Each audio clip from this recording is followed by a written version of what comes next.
Guys, আপনারা সবাই কেমন আছেন? আশা করি ভালো আছেন। তো আজ আপনাদের শুধু রান্নার রেসিপি দেখাবো। এখানে এটা আমি টাটকেনি মাছ, টাটকা মাছ আর কি। তো নাম বললে হয়তো চিনবেন না, চিনবেন জানি না, তবে কমেন্ট করে জানাবেন কে কে এই নামের সাথে পরিচিত।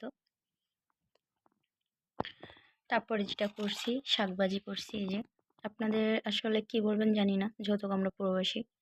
তো আমরা একদিন বন্ধ পাই, তো যেটা মন চাই সেটাই আমরা রান্না করি বা করে থাকি।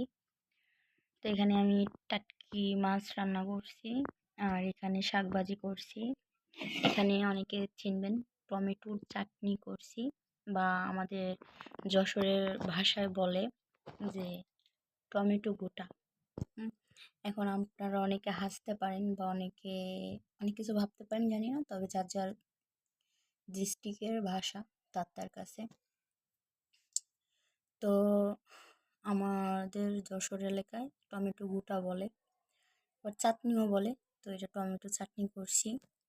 আর এখানে দেখেন, এগুলা কি জানেন, এগুলা হচ্ছে লোকেন, এগুলা ছোট বাইলে মাছ, টমেটো, আলু, ধনের পাতা, কাঁচামরিচ দিয়ে দিয়েছি। এই জন্য আসলে এই কালারটা এরকমের সাদা দেখাচ্ছে।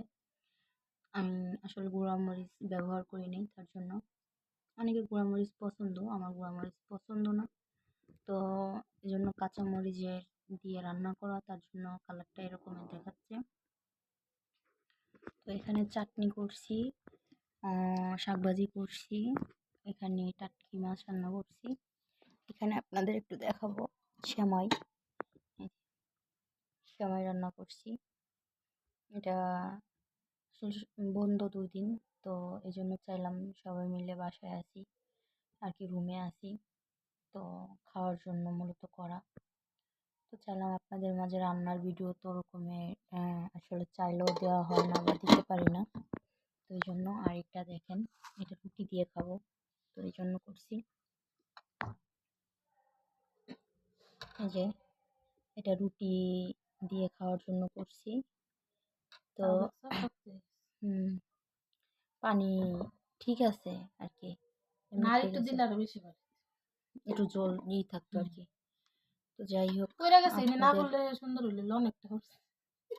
তো পড়ে গেছে, এই জন্য আসলে একটু পানি কম হয়েছে।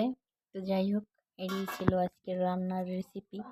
যদি আপনাদের কাছে ভালো লেগে থাকে, অবশ্যই লাইক, কমেন্ট, শেয়ার করবেন, সাবস্ক্রাইব করবেন, বেল আইকনটা বাজায় দিবেন।